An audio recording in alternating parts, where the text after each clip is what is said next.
আসসালামু আলাইকুম। মিরাজ এবং ফেন্ডি দুই বন্ধু এক বাড়িতে গিয়ে আটকে পড়ে, যে বাড়িতে এক বিশেষ রিচুয়ালের মাধ্যমে দাজ্জালের পূজা করা হতো। সেখানে ছিল এক বিশেষ বই, যে বই খোলা এবং তাতে থাকা মহান আল্লাহ তাআলার নিষেধ করা চারটার নাম নেওয়ার ফলে তারা পৌঁছে যায় অন্য এক দুনিয়ায়, যে দুনিয়াতে চারটা শয়তান তাদের পিছে পড়ে যায়। এখন তারা কিভাবে নিজেদের এই গোলকধাঁধা থেকে বাঁচাবে তা জানবো আজকের এই সদ্য মুক্তি পাওয়া ইন্দোনেশিয়ান গল্পে। তো চলুন আর দেরি না করে সরাসরি চলে যাওয়া যাক গল্পে। গল্পের শুরুতেই আমাদেরকে কোরআনের এক আয়াত দেখানো হয়, যেখানে ব্যাখ্যা করা হয়েছিল যে মহান আল্লাহ তাআলা তিনি বাদে আর কারোর সামনে মাথা নত পছন্দ করেন না। এটা শিরকেরই একটা অংশ। এরপর আমাদেরকে জঙ্গলের মাঝে থাকা একটা রহস্যপূর্ণ বাড়ি দেখানো হয়, যেখানে একটা বিছানার নিচে লুকিয়ে ছিল রক্তাক্ত এক মেয়ে, যে কিনা ভয়ে কাঁপছিল। আচমকায় তাকে টেনে কেউ যেন বাইরে নিয়ে আসে। সেখানে দেখা যায় এক ভয়ানক মুখোশধারী ব্যক্তিকে। বিশেষ করে শয়তানের অনুসারীরাই এই ধরনের মুখোশ ধারণ করে, কেননা যে জিন জাতির অংশ ছিল শয়তান, সেটা কিছুটা ছাগলের মতো দেখতে ছিল। এখন এখানে এই ব্যক্তি এক কোপে ওই মেয়েটির মাথার ভেতরে ছুরি ঢুকিয়ে দেয় এবং মেয়েটি সেখানেই মারা যায়। এখন এখান থেকে দৃশ্য পরিবর্তিত হয় এবং আমরা দুজন কলিগকে দেখতে পাই, যাদের নাম ছিল মিরাজ এবং ফেন্ডি। তারা দুজন ইন্দোনেশিয়ার একটা ক্লিনিং কোম্পানিতে কাজ করত। গাড়িতে করে তারা লোকেশনের দিকে যাচ্ছিল, যেখানে কেউ একজন মারা গিয়েছে। কিভাবে মারা গিয়েছে বা তার কি হয়েছিল এই ব্যাপারে তারা কিছুই জানে না, কারণ একে তো তারা ফাইলটা চেকই করেনি, এর উপর আবার ফেন্ডি ফাইলটা আনতেই ভুলে গিয়েছে। শুধুমাত্র তার মনে আছে লোকেশনটা কোথায়। ফলে মিরাজ তার উপর একটু ডিসঅ্যাপয়েন্টেড হয়। এমনিতে এই নিয়ে কথা বাড়িয়ে লাভ নেই, কেননা তারা অনেকটা দূর চলে এসেছে। এখন ফাইল আনার জন্য ব্যাকে যাওয়া সম্ভব ছিল না। এরই মাঝে হঠাৎ করে তাদের গাড়িটাও নষ্ট হয়ে যায়, টায়ার ফেটে গিয়েছিল, যা দেখে তাদের দুজনের তো মাথায় হাত। তারা এখানে কোথায় সাহায্য পাবে? তাই তো মিরাজ নিজেই টায়ারটা পরিবর্তন করতে শুরু করে। ফেন্ডি পাশে বসে তার সাথে কথা বলছিল। তারা কলিগ হলেও তাদের মধ্যে বেশ ভালো বন্ধুত্ব ছিল। এখানে ফেন্ডির কথা থেকে আমরা জানতে পারি যে মিরাজের একটা যমজ ভাই ছিল, যার নাম ছিল লুকমান। তারা দুজন একই রকম দেখতে ছিল, তবে মাত্র 2 বছর বয়সী মিরাজ এবং লুকমান আলাদা হয়ে যায়। এর কারণ জিজ্ঞাসা করলে মিরাজ বলে যে সেটা লম্বা কাহিনী। ওই 2 বছরের পর আর কখনোই সে লুকমানকে দেখেনি। তারা এইসব নিয়েই গল্প করছিল, এমন সময় সেখানে লাল কালারের একটা গাড়ি এসে থামে এবং সেটা থেকে বেরিয়ে আসে একজন লোক। লোকটি এখানে মিরাজকে জিজ্ঞাসা করে যে তার কোনো প্রবলেমে পড়েছে কিনা। মিরাজ বলে যে টায়ার ফেটে গিয়েছিল, তবে সেটা প্রায় চেঞ্জ করা হয়ে গিয়েছে, এখন আর কোনো সমস্যা নেই। যা শুনে লোকটি বলে যে এই এলাকার বাচ্চারা খুবই দুষ্টু, তারাই মূলত রাস্তার ভেতরে লোহা জাতীয় পদার্থ ফেলে রেখে দেয়, যার ফলে এখানে প্রায় গাড়ির টায়ার ফেটে যায়। এই কথা বলে সে মিরাজ এবং ফেন্ডিকে সাবধানে যেতে বলে, কেননা এই এলাকায় রয়েছে অসংখ্য সাপ। এই সামান্য কথাগুলো বলে লোকটি সেখান থেকে চলে যায়। মিরাজ এবং ফেন্ডিও চাকা পরিবর্তন করে গাড়ি নিয়ে চলে আসে তাদের লোকেশনে। এই বাড়িটি মূলত গল্পের শুরুতে দেখানো ওই ভয়ানক রহস্যজনক বাড়িটি ছিল, যে ব্যাপারে কোনো রকম ধারণা ছিল না মিরাজ অথবা ফেন্ডির। বাড়ির সামনে আসা মাত্রই ফেন্ডি বলে ওঠে যে তার মনে হচ্ছে এই বাড়িতে কোনো বৃদ্ধ লোকই মারা গিয়েছে। হতে পারে ছেলে মেয়ে বিদেশে থাকে, এই জন্য দেখাশোনার কেউ নেই। তাই তো লোকটি মারা যাওয়ার পর তাদেরকে ডাকা হয়েছে এই বাড়িটা ক্লিন করতে। তখন মিরাজ বলে যে তার অন্য কিছু মনে হচ্ছে, তার এখানে কিছুটা দেজাভুর মতো হয়। গল্পের শুরুতে দেখানো ওই মেয়েটিকেও সে দেখতে পায়, যা শুনে ফেন্ডি বলে ওঠে এটা হয়তো বা তার যমজ ভাইয়ের কারণে হয়েছে। ফেন্ডির এই সকল আজগুবি কথায় গুরুত্ব না দিয়ে মিরাজ গাড়ি থেকে নেমে আসে। সে যখন গাড়ির জিনিসপত্র নেওয়ার জন্য যাচ্ছিল, তখন সে দেখতে পায় দূরে একটা বাচ্চা মেয়েকে, যে কিনা পিঙ্ক ড্রেস পরে খুবই অদ্ভুত ভাবে তার দিকে তাকিয়েছিল। তবে পরবর্তীবার তাকাতেই মেয়েটি সেখান থেকে গায়েব হয়ে যায়, যা দেখে মিরাজ একটু অবাক হয়। এখন তারা ড্রেস পরে রেডি হয়ে নেয়। তবে তারা এটা দেখে অবাক হয় যে এই বাড়িতে কেউ একজন মারা গিয়েছে, যেটা এখনো পরিষ্কার করা হয়নি। তবুও এর দরজায় কোনো রকম টেপ লাগানো নেই। শুধুমাত্র তাই নয়, বাড়ির দরজায় তো কোনো রকম লকও ছিল না। তারা খুব সহজেই দরজা খুলে ভেতরে প্রবেশ করে। প্রবেশ করতেই তারা বিচ্ছিরি এক দুর্গন্ধ পায়। সেই সাথে চেক করে ইলেকট্রিসিটি আছে কিনা, তবে পুরো বাড়ির কোথাও ইলেকট্রিসিটি ছিল না, যে কারণে তারা দুজন ফিউজ বোর্ড খুঁজতে সিঁড়ির নিচের রুমে যায়। তবে সেখানেও কোনো রকম লাভ হয় না। তাই তো মিরাজ সিদ্ধান্ত নেয় যে সে এই কাজে সময় নষ্ট করবে না। তার আগে পুরো বাড়িটা চেক করবে যে তাদের কোন কোন ঘর পরিষ্কার করতে হবে, আর এরপর দ্রুত কাজ করে এখান থেকে বেরিয়ে যাবে। কাজ দ্রুত করার জন্য মিরাজ ফেন্ডিকে বলে উপরের ঘরগুলো চেক করতে, এবং মিরাজ চলে যায় নিচের ঘরগুলো চেক করতে। প্রথমেই মিরাজ চলে যায় একটা ঘরে, যেখান থেকে খুব বিচ্ছিরি রকমের দুর্গন্ধ আসছিল।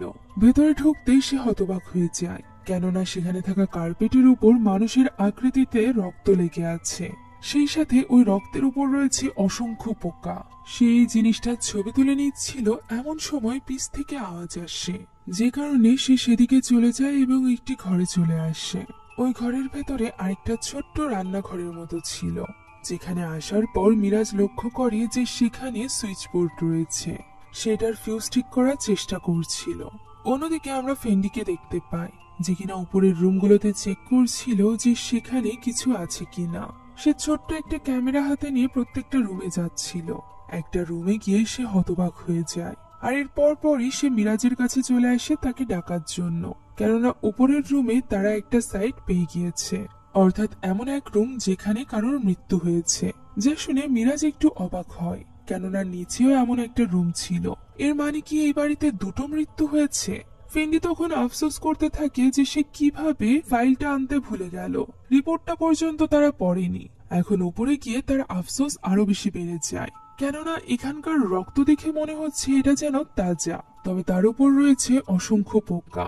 সেই সাথে মনেও হচ্ছে না যে বয়স বাড়ার কারণে মারা গিয়েছে, অথবা কেউ নিজেকেই নিজে শেষ করে দিয়েছে। রক্ত দেখে তো মনে হচ্ছে এখানে খুন হয়েছে।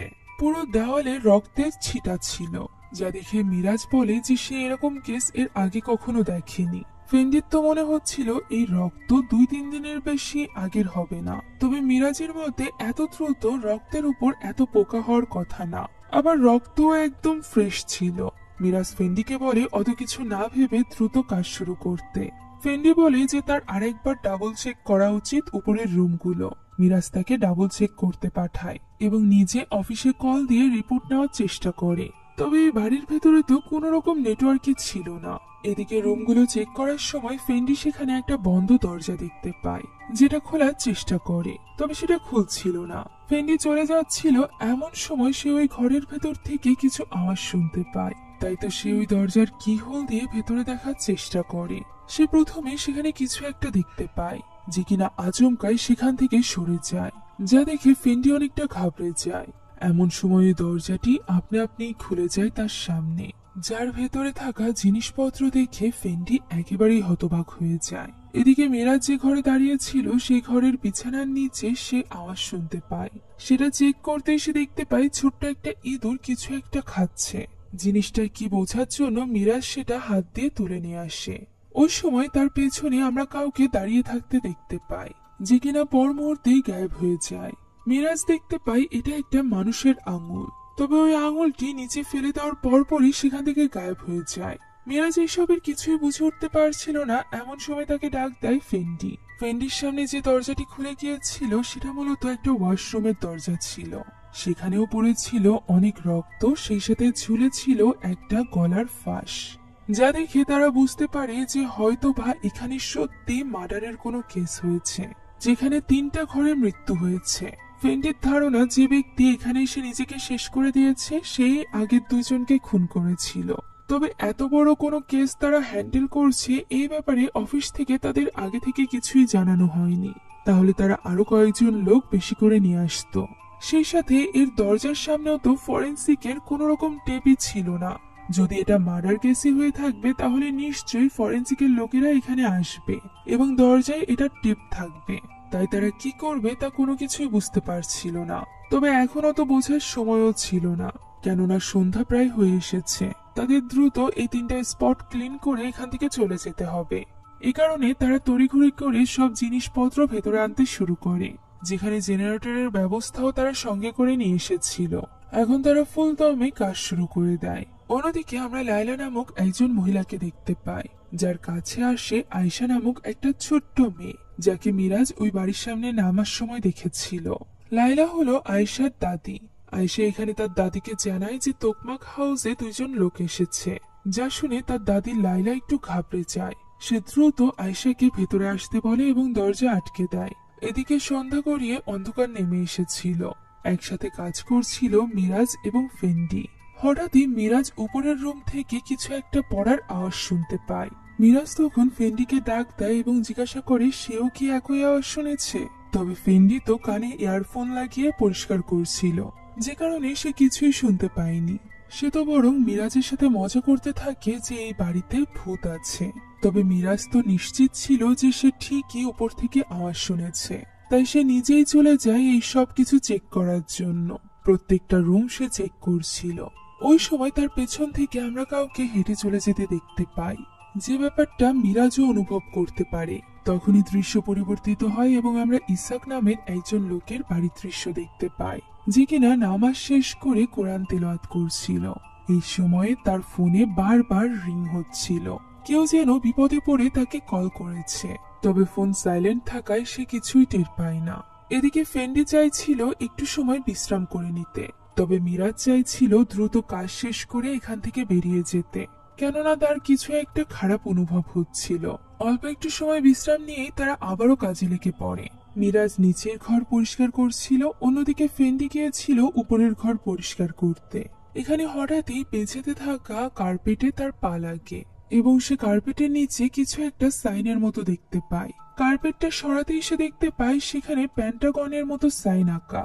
আর এর মানে আমরা হরর লাভাররা সবাই জানি যে এখানে শয়তানের পূজা করা হতো।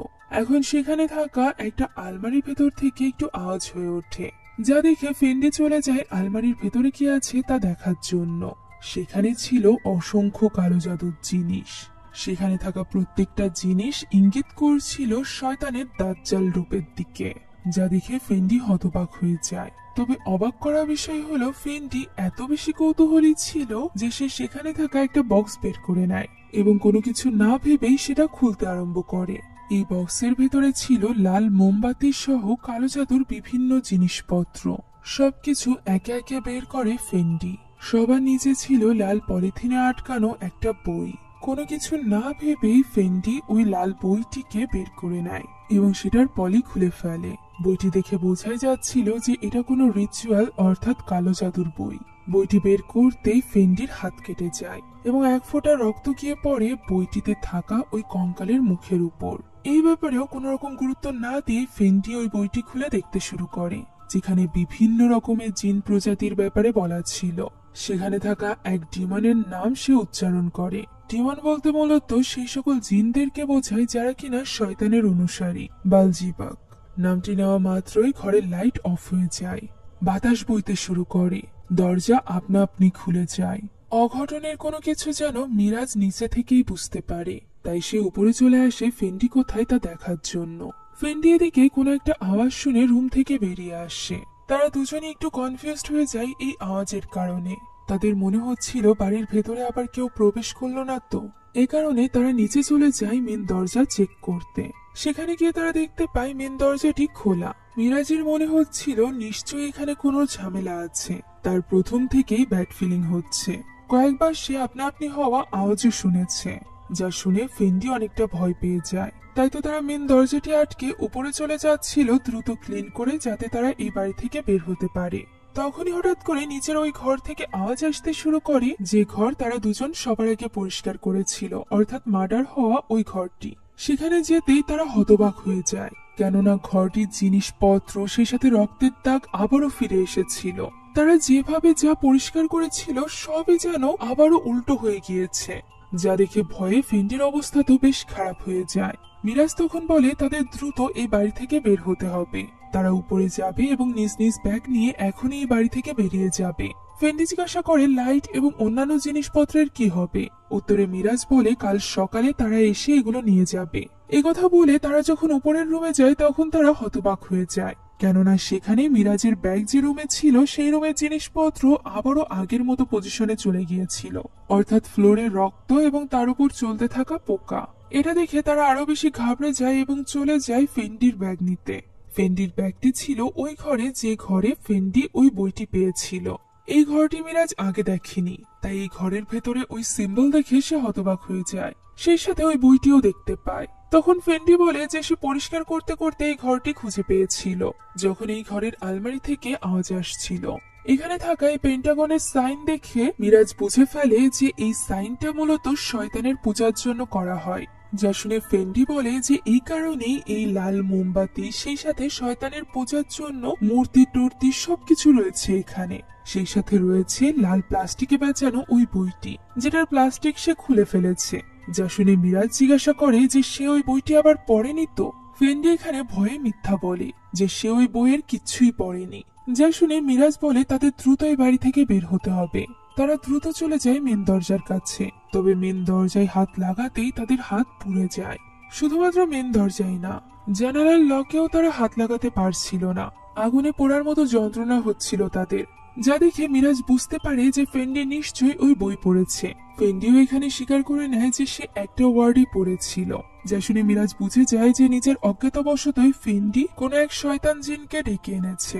সে এখানে ফেন্ডিকে বকা দিতে থাকে। প্রথমত এইভাবে তার দিয়ে পেঁচিয়ে রাখা, লাল পলিথিনে ঢেকে রাখা, সেই সাথে বক্সে আটকে রাখা একটা বই সে না জেনেই পড়ে নিয়েছে। তার উপর আবার দরজা খোলা থাকাকালীন সে এইসব ব্যাপারে বা এই সকল রিচুয়ালের জিনিসপত্র দেখেও মিরাজকে কিছুই বলেনি।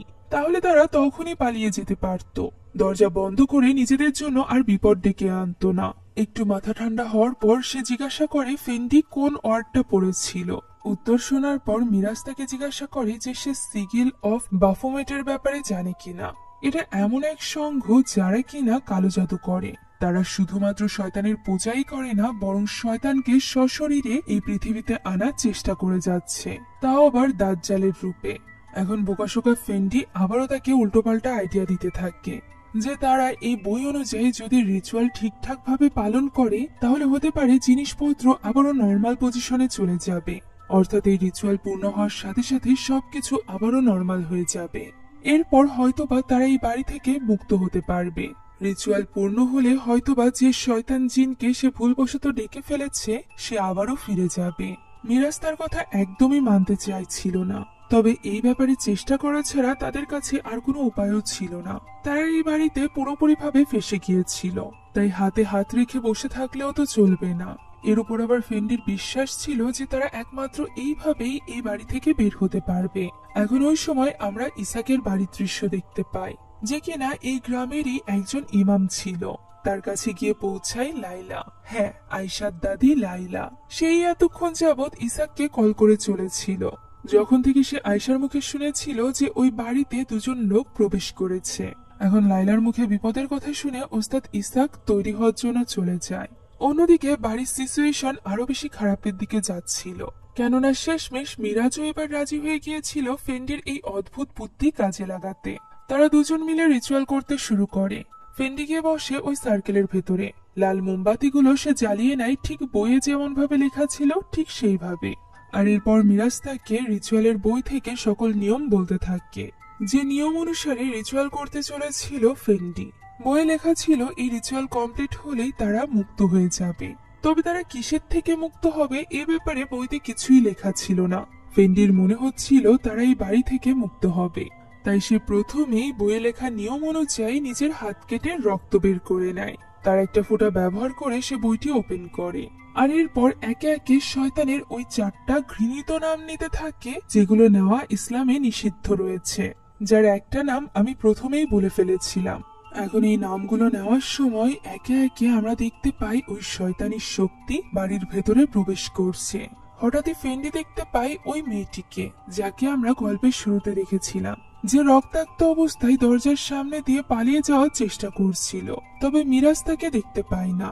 আর এরপর সে 4 নাম্বার অর্থাৎ শেষ নামটা নিয়ে বাটিটি ঘোরায়। বাটিটি যখন ঘুরছিল ওই সময় মিরাজ দেখতে পায় লাল কাপড়ধারী একজন মেয়েকে, যে কিনা ছুরি হাতে এগিয়ে আসে মিরাজের উপর হামলা করতে।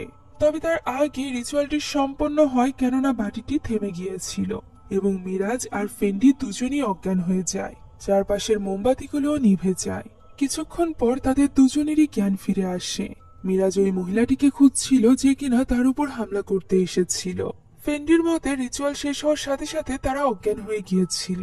জ্ঞান ফেরার পর তাদের প্রচন্ড ঠান্ডা লাগছিল, যেটা একদমই স্বাভাবিক ছিল না। ওই সময় মিরাজের নাম ধরে কেউ একজন ডাক দেয়। মিরাজ কনফিউজড হয়ে পড়ে যে এই বাড়িতে কে এলো। উত্তরে ফেন্ডি বলে যে হতে পারে তাদেরকে খুঁজতে কেউ এসেছে। মিরাজ বলে যে ওই ব্যক্তি তাহলে তার নাম জানে কিভাবে। তখন ফেন্ডির মনে হয় হতে পারে তাদের মালিক এখানে তাদের খুঁজে এসেছে। এই আশা বুকে নিয়ে তারা আস্তে আস্তে করে ওই ঘর থেকে বেরিয়ে আসে।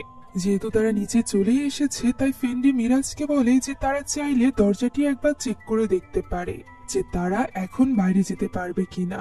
প্রথমে তো তারা দরজার হাতলে হাত দিতেই ভয় পাচ্ছিল, পরবর্তীতে দেখা যায় সেটা এখন আর গরম নেই, যা দেখে তারা অনেক বেশি এক্সাইটেড হয়ে পড়ে এবং দরজাটি খুলে ফেলে।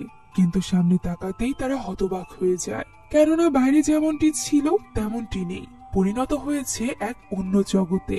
ঘর থেকে বের হতেই এক ভয়ঙ্কর জঙ্গলের শুরু, যা দেখে তারা ভয় পেয়ে যায় এবং দরজাটি সাথে সাথে আটকে দেয়। এরপর তারা চলে আসে নিজের রুমে থাকা ওই ঘরে। সেখানে আসতে তারা আরো বেশি অবাক হয়ে যায়, কেননা সেখানে পড়েছিল একটা লাশ, ঠিক সেই আকৃতিতে যে আকৃতির রক্ত তারা সেখান থেকে পরিষ্কার করেছিল। অর্থাৎ সবকিছু ঠিক করতে গিয়ে তারা আরো বেশি বিগড়ে ফেলেছে এই রিচুয়ালের মাধ্যমে। এমনকি উপরের ঘরে এসে তারা দেখতে পায় যে স্থানটিতে রক্ত পড়েছিল সেখানেও এখন মুভির শুরুতে দেখানো ওই মেয়েটির লাশ পড়ে আছে, যা দেখে মিরাজ দৌড় দেয় এবং যে ঘরের ভেতরে দড়ি ঝোলানো ছিল সেখানে চলে যায়, অর্থাৎ ওই বাথরুমের সামনে। যেখানে গিয়ে তারা দেখতে পায় এখন ওই দড়িতে লাশ ঝুলছে, যে লাশের মুখে ছিল একটা ব্যাগ। মুহূর্তের মধ্যেই তাদের সামনে দরজাটি বন্ধ হয়ে যায়, যা দেখে তারা আরো বেশি ঘাবড়ে যায়। পরবর্তীতে আবারও আপনা আপনি খুলে যায় যেখান থেকে ওই লাশটি গায়েব হয়ে গিয়েছিল। এটা দেখে ফেন্ডি ভয় পেয়ে যায় এবং মিরাজকে নিয়ে দৌড়ে পালাতে শুরু করে। তারা এক দৌড়ে নিচে চলে যায়, যেখানে মিরাজ ফেন্ডির উপর ভীষণভাবে রেগে যায়। তার বুদ্ধির কারণেই আজ তাদের এই অবস্থা। তখনও ফেন্ডির বোকামি শেষ হচ্ছিল না, তার মনে হচ্ছিল এই সবকিছু হয়তোবা তাদের কল্পনা, তারা হয়তোবা কোনো ঘোরের মধ্যে রয়েছে। যা শুনে মিরাজ তাকে গায়ের জোরে একটা ঘুষি মারে এবং চিৎকার করে বলতে থাকে যে তারা কোনো কল্পনা অথবা স্বপ্ন দেখছে না, তারা সত্যি এই ভয়ানক জায়গায় ফেসে গিয়েছে।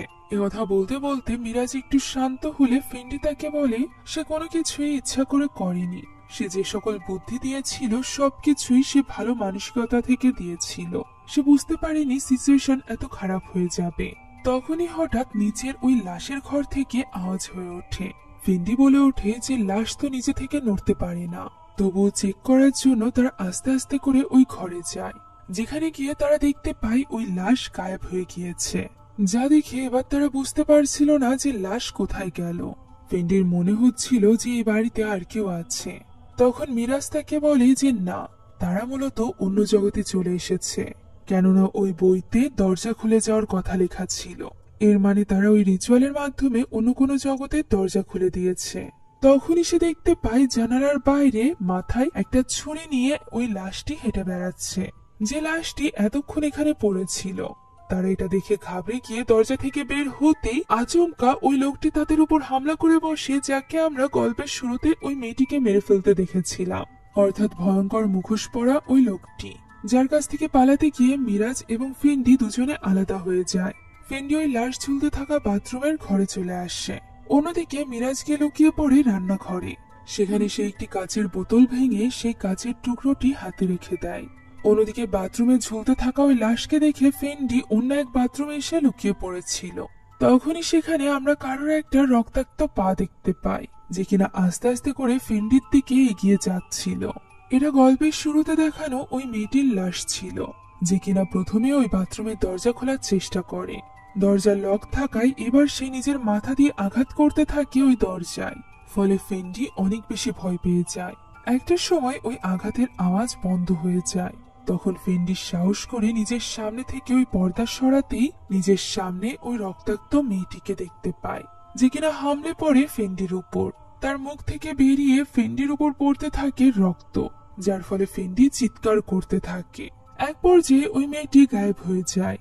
ফেন্ডি তখন দ্রুত সেখান থেকে উঠে পালাতে আরম্ভ করে, তবে হঠাৎই সে একটা স্থানে এসে থমকে দাঁড়ায়, যেন সে সামনে ভয়ঙ্কর কিছু দেখেছিল। দৃশ্য চলে যায় মিরাজের কাছে, যে অনেকক্ষণ যাবৎ লুকিয়ে থাকার পরও সেখানে কাউকেই দেখতে পায় না। এ কারণে সাহস করে উঠে চলে আসে দরজার কাছে। দরজার কাছে আসা মাত্রই মুখোশধারী ওই লোকটি তার উপর হামলা করে। গলা চেপে ধরে সে প্রথমেই মিরাজের হাত থেকে ওই কাচের টুকরোটা ফেলে দেয়, আর এরপর তার হাতে থাকা ছুরি দিয়ে আঘাত করে মিরাজের বাহুতে। মিরাজ কোনো মতে নিজের বাহু থেকে ছুরিটি বের করে সেটা দিয়ে উল্টে আঘাত করে ওই ছেলেটির উপর। আর এরপর সেখান থেকে পালিয়ে উপরের ঘরে চলে আসে, যেখানে আসতেই সে নিজের সামনে দিয়ে ফেন্ডিকে হেঁটে যেতে দেখতে পায়, যার পিছু করতে করতে সে চলে আসে একটা ঘরে। সেখানে এসে সে দেখতে পায় একটা চাদরের নিচে কেউ দাঁড়িয়ে আছে। সে বারবার ফেন্ডিকে বলতে থাকে যে এটা মজা করার সময় নয়। একথা বলে সে ওই চাদর সরাতে ভয়ে পড়ে যায়, কেননা সেখানে কেউই ছিল না।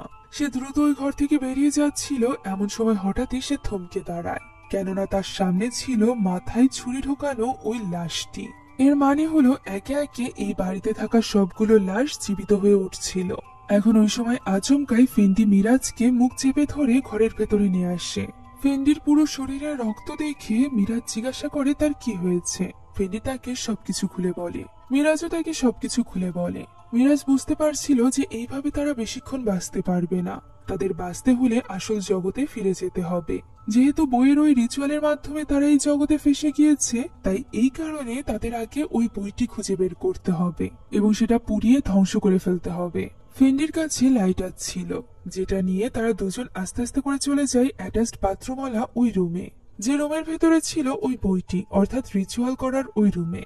সেখানে তারা এই ঘরে ঢুকতে ভয় পাচ্ছিল, না জানি কখন বাথরুমের ওই লাশটি তাদের সামনে চলে আসে। তবুও সাহস করে তারা ভেতরে প্রবেশ করে, যেখানে মিরাজ বইটি হাতে তুলে নেয় এবং ফেন্ডির হাত থেকে লাইটার নিয়ে সেটা পোড়ানোর চেষ্টা করে।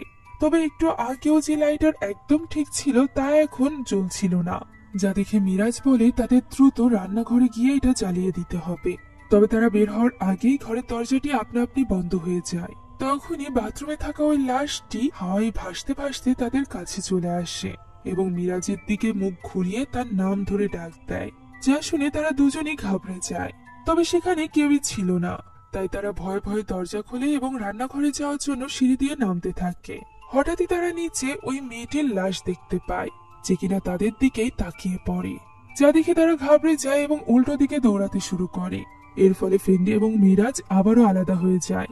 বইটি মিরাজের হাতে ছিল। একটা ঘরে ঢোকার সময় কারোর একটার সাথে ধাক্কা খেয়ে সে নিচে পড়ে যায়। কাপড় দেখে মনে হচ্ছিল এটা যেন ফেন্ডি, তাই সে লাশটিকে পাল্টাতেই দেখতে পায় এটা তো ফেন্ডির লাশ, যা দেখে সে হতবাক হয়ে যায়। ফেন্ডি যদি এখানে মরে পড়ে থাকে তাহলে এতক্ষণ যাবৎ সে কার সাথে ছিল। দৃশ্য চলে যায় প্রথমবার যখন ফেন্ডি এবং মিরাজ আলাদা হয়েছিল ওই সময়ে। তখন যখন বাথরুম থেকে পালিয়ে ফেন্ডি বেরিয়ে আসছিল, তখন হঠাৎই থমকে দাঁড়িয়েছিল। তার সামনে ছিল মাথায় কোপ লাগা ওই লাশটি, যাকে দেখে সে পিছের দিকে চলতে থাকে। তবে তার পিছেই তো ছিল ওই মেয়েটির লাশ, যে কিনা একটা ছুরি দিয়ে আঘাত করে ফেন্ডির বুকে। আর তখন থেকেই ফেন্ডি এখানেই পড়ে আছে। তখনই হঠাৎ করে মিরাজ বাইরে থেকে ফেন্ডির হাসির শব্দ শুনতে পায়। সে বাইরে এসে হতবাক হয়ে যায়। ভেতরে ফেন্ডির লাশ পড়েছিল, অথচ বাইরে দাঁড়িয়ে ছিল ফেন্ডি, যে কিনা ভয়ঙ্কর ভাবে তার দিকে তাকিয়েই হাসছিল এবং নিজেকে ফেন্ডি বলেই দাবি করছিল, যা দেখে মিরাজ বুঝতে পারে এটা ফেন্ডি নয়। তাই সে এখানে ফেন্ডিকে বারবার আঘাত করতে থাকে।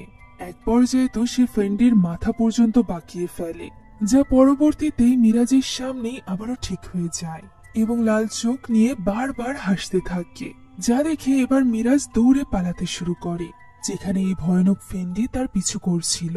সে কোনো মতে স্লাইড করে একটা ঘরে প্রবেশ করে এবং সেখানকার দরজা বন্ধ করে দেয়, যার ফলে ফেন্ডি ভেতরে প্রবেশ করতে পারে না।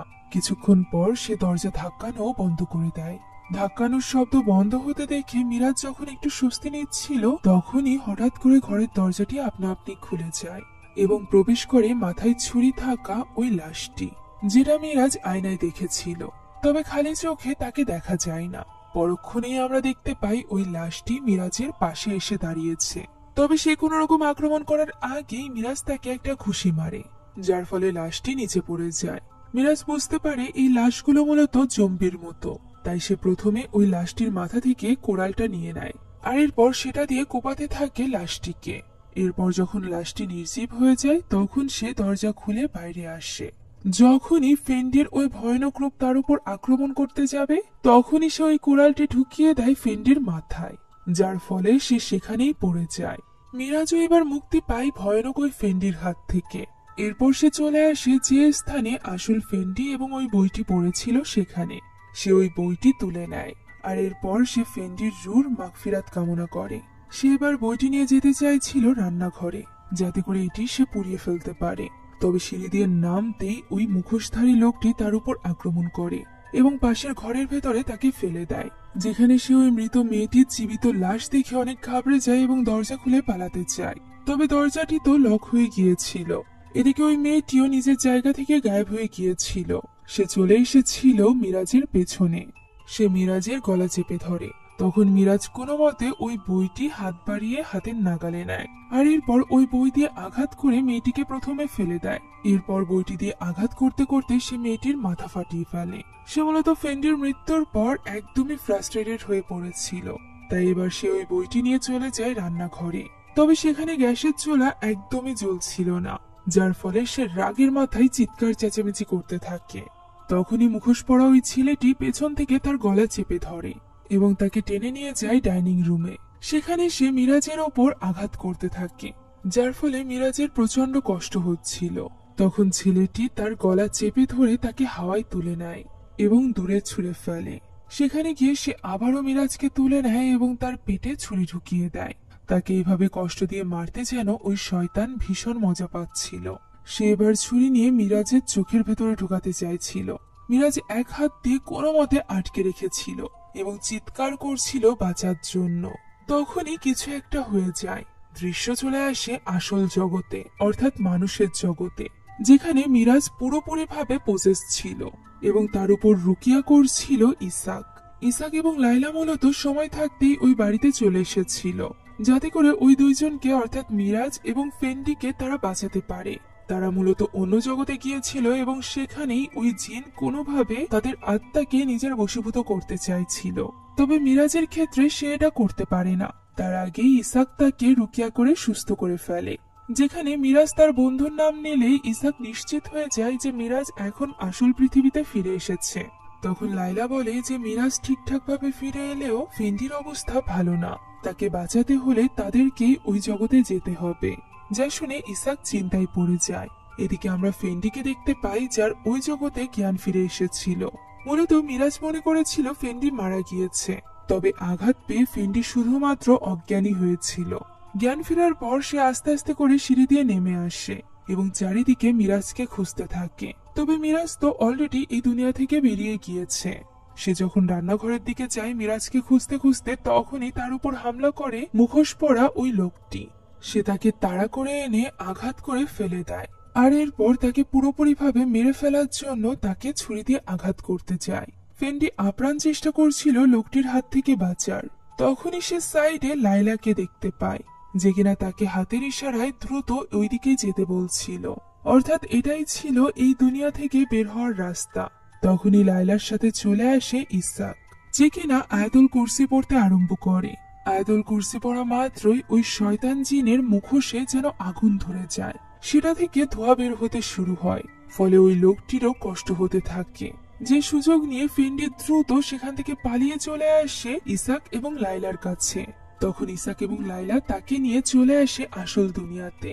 এইভাবেই ফেন্ডি এবং মিরাজকে বাঁচিয়ে নিয়েছিল তারা দুজন। এখন পরদিন গিয়ে মিরাজের জ্ঞান ফিরে।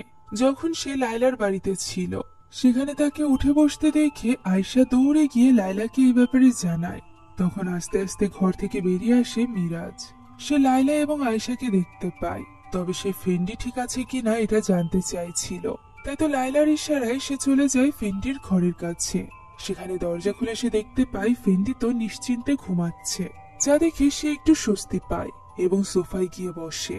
সেখানে লাইলা তার জন্য চা নিয়ে আসে। এখানে মিরাজের মনে অনেক প্রশ্ন ছিল, যার একে একে উত্তর দিতে শুরু করে লাইলা। লাইলা জানায় ওই বাড়িতে থাকা শয়তানি বইটি পড়ার কারণেই তারা অন্য জগতে চলে গিয়েছিল, অর্থাৎ শয়তান জিনদের জগতে। সে এর আগেও অনেকবার ওই বইটিকে ধ্বংস করার চেষ্টা করেছে, তবে সেটা বারবার ফিরে আসে। এছাড়া ওই বাড়িটাই মূলত অভিশপ্ত, তার ওই বাড়িতে যাওয়া উচিত হয়নি। সে এবং তার বন্ধু প্রথম ভিকটিম নয়, বরং এই বাড়িতে এর আগেও মানুষ ফেসেছে এবং মারা গিয়েছে। সৌভাগ্যবশত তাদের দুজনকে বাঁচাতে পেরেছে লাইলা এবং ইসাক। তখন মিরাজ জিজ্ঞাসা করে ওই বাড়িটি আসলে কার। উত্তরে লাইলা জানায় যে বাড়িটি তার ভাইয়ের। তবে ভাইয়ের মৃত্যুর পর এই বাড়িটির মালিক হয়েছিল তার ভাইপো অ্যাডাম এবং তার স্ত্রী মাইসারা। তারা যখন ইউরোপ থেকে ফিরে এসে এই বাড়িটি দখলে নেয় তখনই লাইলা জানতে পারে যে তারা দুজন মূলত শয়তানের পথের অনুসারী। লাইলা তাদের দুজনকে অনেকবার বোঝানোর চেষ্টা করেছে, তবে পারেনি। মিরাজ বলে অন্য জগতে যাওয়ার সময় সে লাল পোশাকধারী একজন মেয়েকে দেখেছিল, যার উত্তরে লাইলা বলে এটা হতে পারে মাইসারা, কেননা বেশ কিছু বছর আগে ওই বাড়িতে 3 জন লোকের খুবই নির্মমভাবে হত্যা হয়েছিল। ওই রাতে লাইলা মাইসারাকে লাল পোশাক পরা অবস্থায় দেখেছিল, আর এরপর থেকে মাইসারা কখনো লাল পোশাকবিহীন অন্য কোনো কালারের পোশাক পরেইনি। একথা বলে সে তার পরিবারের অ্যালবামটি মিরাজের দিকে ঠেলে দেয়, যেটা খুলতেই মিরাজ হতবাক হয়ে যায়। সেখানে মাইসারা এবং আদমকে দেখে সে বলে এই দুজনের সাথেই তো গতকাল ব্রিজের কাছে তাদের দেখা হয়েছিল, যখন তাদের গাড়ির চাকা পাঞ্চার হয়ে গিয়েছিল। লাইলা বলে এটা কখনোই সম্ভব নয়, কেননা আদম এবং মাইসারা 2 বছর আগেই মারা গিয়েছে একটা কার অ্যাক্সিডেন্টে। সে জিজ্ঞাসা করে মিরাজ তাদেরকে যে গাড়িতে দেখেছিল সেটা কি লাল রঙের গাড়ি ছিল? উত্তরে মিরাজ বলে হ্যাঁ। লাইলা জানায় ওই লাল গাড়িতে করেই তাদের অ্যাক্সিডেন্ট হয়েছিল।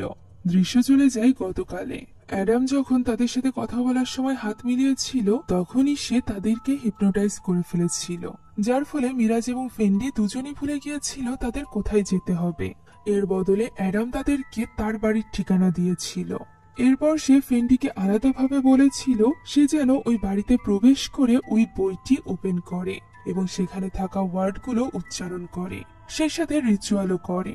এই সকল কথা বলে যাওয়ার সময় সে দড়ি দিয়ে তাদের দুজনের হিপনোটাইজ ভেঙে দেয় এবং বলে যে এই এলাকায় অনেক সাপ রয়েছে, তারা যেন সাবধানে থাকে। এইটুকু দৃশ্য আমরা এর আগে দেখেছি, তবে হিপনোটাইজের দৃশ্যটা আমরা দেখি নাই। এখন তাদেরকে এইভাবে হিপনোটাইজ করে আদম ফিরে আসে তার গাড়িতে, যেখানে তার স্ত্রী মাইসারা ছিল। আদম বলে যে এবার যদি তারা ফেল হয় তাহলে তারা নতুন করে আবারও লোক খুঁজবে, তবে সে কখনোই মাইসারাকে ডিসঅ্যাপয়েন্ট করবে না। এমনিতেও গত 2 বছর ধরে তারা মানুষের কাছে মৃত অবস্থায় আছে, অর্থাৎ তারা সত্যিকার অর্থে মারা যায়নি, তারা এখনো বেঁচে ছিল। আর সব থেকে ভয়ানক ব্যাপার হলো মাইসারার চোখ ছিল পুরোপুরিভাবে লাল, যেন সে কোনো সাধারণ মানুষ নয়, তার ভেতরেই রয়েছে কোনো এক শয়তান, যে কিনা দূর থেকে মিরাজকে দেখেই বলে ওঠে এই চেহারা তার চেনা মনে হচ্ছে। যা শুনে অ্যাডাম বলে যে চেহারা এক হলেও মানুষ এক নয়। তখন মাইসারা বলে হতে পারে তারা যমজ। উত্তরে অ্যাডাম বলে হয়তোবা হ্যাঁ, নয়তোবা না। একথা বলে তারা গাড়ি নিয়ে সেখান থেকে চলে যায়। তখনই দৃশ্য চলে যায় পাস্টে, অর্থাৎ গল্পের একদম শুরুতে, যখন ওই মুখোশধারী লোকটি হত্যা করছিল ওই মেয়েটির। এরপরে সেখানে আসে আদম এবং মাইসারা। মাইসারার হাতের এক ইশারাতেই সামনে থাকা লোকটি হাঁটু গেড়ে বসে পড়ে এবং তার সামনে মাথা নত করে, যা থেকে আমরা শিওর হতে পারি যে মাইসারার ভেতরেই রয়েছে ওই শয়তান। মাইসারা তাকে মুখোশ খুলতে বলে এবং তার নাম জিজ্ঞাসা করে। তখন লোকটি জানায় যে তার নাম লুকমান, অর্থাৎ সেই লোকমান যে কিনা মিরাজের যমজ ভাই। সে দেখতে হুবহু মিরাজের মতোই ছিল। এখন আদম তার কাছে আসে এবং তার মাথায় একটা ব্যাগ পরিয়ে দেয়। এরপর সে তাকে বলে সে যেন ওয়াশরুমে গিয়ে নিজেকে শেষ করে দেয়, অর্থাৎ গলায় দড়ি দেওয়া ওই লাশটি মূলত লুকমানের ছিল। আর এই কারণে এখানে আসাতে মিরাজের এত দেজাভু হচ্ছিল, কেননা তার যমজ ভাই অলরেডি এখানে মৃত্যুবরণ করেছিল এবং সেই সবকিছু ভোগ করেছিল যেগুলো সে ভোগ করতে চলেছিল। এখন তাকে মরতে পাঠিয়ে দিয়ে আদম ওই মুখোশটি পরে নেয়। এরপর সে গান চালিয়ে নাচতে শুরু করে মাইসারার সাথে। আর এরই সাথে শেষ হয়ে যায় আজকের এই গল্পটি। আশা করছি এই গল্পটি আপনাদের কাছে ভালো লেগেছে। যদি ভালো লেগে থাকে তাহলে অবশ্যই আমাদের চ্যানেলটিকে সাবস্ক্রাইব করে যাবেন, যাতে করে এরকম মুভির এক্সপ্লেনেশন আপনাদের কাছ থেকে মিস না হয়। Thank you so much for watching this video. আল্লাহ হাফিজ।